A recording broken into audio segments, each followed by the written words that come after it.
Hi hello welcome back to my YouTube channel. ಇವತ್ತು ನಾವು ಮಾಡ್ತಾಯಿದ್ದೀವಿ ಸಿಂಪಲ್ಲಾಗಿ ಚಿಕನ್ ಬಿರಿಯಾನಿ. ಇದಕ್ಕೇನು ಜಾಸ್ತಿ ಐಟಮ್ ಬೇಕಾಗಿರಲ್ಲ, ಮನೇಲಿ ಏನಿದೆ ಅದನ್ನೇ ಅಡ್ಜಸ್ಟ್ ಮಾಡಿಕೊಂಡ್ರೆ ಸಾಕು. ನಾವು 1 kg ಅಕ್ಕಿ ತೊಗೊಂಡಿದ್ದೀವಿ. ಇವಾಗ ಕುಕ್ಕರನ್ನು ಇಟ್ಬಿಟ್ಟು ಅದಕ್ಕೆ ಸ್ವಲ್ಪ ಆಯಿಲ್ ಹಾಕ್ಬಿಟ್ಟು ಚಕ್ಕೆ ಮತ್ತು ಲವಂಗ ಹಾಕಿ ಚೆನ್ನಾಗಿ ಅದು ಕೆಂಪಗಾಗೋವರೆಗೂ ಫ್ರೈ ಮಾಡಿ, ಆಮೇಲೆ ಈರುಳ್ಳಿಯನ್ನು ಹಾಕಬೇಕು.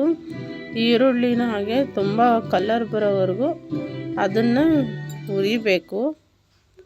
ಹುರಿದ್ಬಿಟ್ಟು ಅದಕ್ಕೆ ಶುಂಠಿ ಮತ್ತು ಬೆಳ್ಳುಳ್ಳಿ ಪೇಸ್ಟನ್ನು ಹಾಕಿ ಅದು ಚೆನ್ನಾಗಿ ಹುರಿಬೇಕು. ಅದು ಸ್ವಲ್ಪ ಮೆತ್ತಗಾದ ತಕ್ಷಣ ಅದಕ್ಕೆ ಟೊಮೊಟೊ ಮತ್ತು ಮೆಣಸಿನ್ಕಾಯಿಯನ್ನು ಹಾಕಿ ಅದು ಚೆನ್ನಾಗಿ ಹುರಿದ್ಬಿಟ್ಟು ಕೆಂಪಗಾಗೋವರೆಗೂ ಚೆನ್ನಾಗಿ ಹುರಿಬೇಕು ಅದನ್ನು. ಆಮೇಲೆ ಅದಕ್ಕೆ ಸಾಲ್ಟು ಮತ್ತು ಪುದೀನ ಎಲ್ಲ ಹಾಕಿ ಅದನ್ನು ಚೆನ್ನಾಗಿ ಹುರ್ಕೊಂಡು ಅದಕ್ಕೆ ಅರಿಶಿನ ಪುಡಿ ಮತ್ತು ಈ ಖಾರದ ಪುಡಿ ಎಲ್ಲವನ್ನು ಸೇರಿಸಿ ಚೆನ್ನಾಗಿ ಬಾಡಿಸಬೇಕು. ಅಂದರೆ ಅದು ಅದರಲ್ಲೇ ಬೇಯಬೇಕು ಚೆನ್ನಾಗಿ. ಆಮೇಲೆ ಅದೆಲ್ಲ ಚೆನ್ನಾಗಿ ಬೆಂದಿದೆ ಅಂದಾಗ ಇದು ಸ್ವಲ್ಪ ಬಿರಿಯಾನಿ ಮಸಾಲನೂ ಅದಕ್ಕೆ ಹಾಕಬೇಕು. ಇದನ್ನು ಹಾಕ್ಬಿಟ್ಟು ಚಿಕನ್ ಹಾಕಿ ಅದಕ್ಕೆ ಚೆನ್ನಾಗಿ ಕಲಸಿ ಆ ಚಿಕನ್ ಇನ್ನೂ ಸ್ವಲ್ಪ ಅದರಲ್ಲೇ ಬೇಯಬೇಕು. ಇವಾಗ ಇದಕ್ಕೆ ಪ್ಲೇಟ್ ಮುಚ್ಚೋಣ.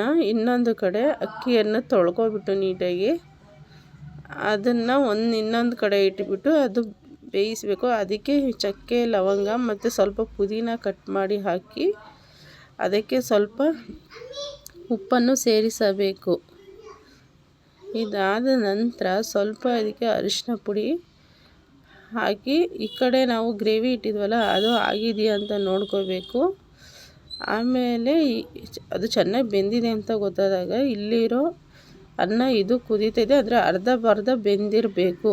ಇವಾಗ ಇದು ಬೆಂದಿದೆ ಅಂದರೆ ಈಗ ಒಂದು ತಕ್ಕ ಮಟ್ಟಿಗೆ ಬೆಂದಿದೆ ಅಂತ ಅಂದಾಗ ಆ ಕಡೆ ಇರೋ ಮಸಾಲೆ ತೆಗೆದು ಇದ್ರೊಳಗಡೆ ಹಾಕಿದ್ರೆ ಈ ಬೆಂದಿರೋ ಅರ್ಧ ಬೆಂದಿರೋ ಅನ್ನಕ್ಕೆ ಹಾಕಿ ರೆಡಿ ಮಾಡಿದರೆ ಇವಾಗ ಸಿಂಪಲ್ಲಾಗಿ ಇಷ್ಟೇ ಬಿರಿಯಾನಿ ಮಾಡೋದು. ಅದೇನು ತುಂಬ ದೊಡ್ಡ ಇದಲ್ಲ, ಮಾಡ್ಬೋದು ಆರಾಮಾಗಿ ಮನೆಯಲ್ಲಿ ಎಲ್ಲರೂ ಮಾಡ್ಕೋಬೋದು. ಹಾಗಾಗಿ ಇವಾಗ ನೋಡಿ ಅದನ್ನು ಚೆನ್ನಾಗಿ ಮಿಕ್ಸ್ ಮಾಡಬೇಕು.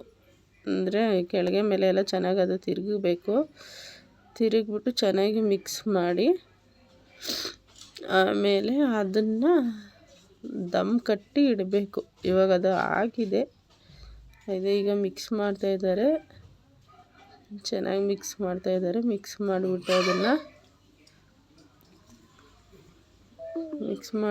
ಅದನ್ನು ದಮ್ ಕಟ್ಟಿ ಇಡಬೇಕು.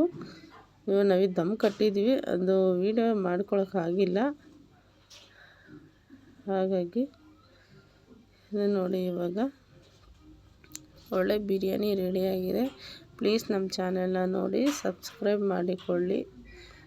ಏನೋ ಒಂದು ಸಣ್ಣ ಪ್ರಯತ್ನ ನಾವು ಮಾಡ್ತಾಯಿದ್ವಿ, ದಯವಿಟ್ಟು ನಮ್ಮ ಚಾನೆಲನ್ನು ಸಬ್ಸ್ಕ್ರೈಬ್ ಮಾಡಿಕೊಳ್ಳಿ.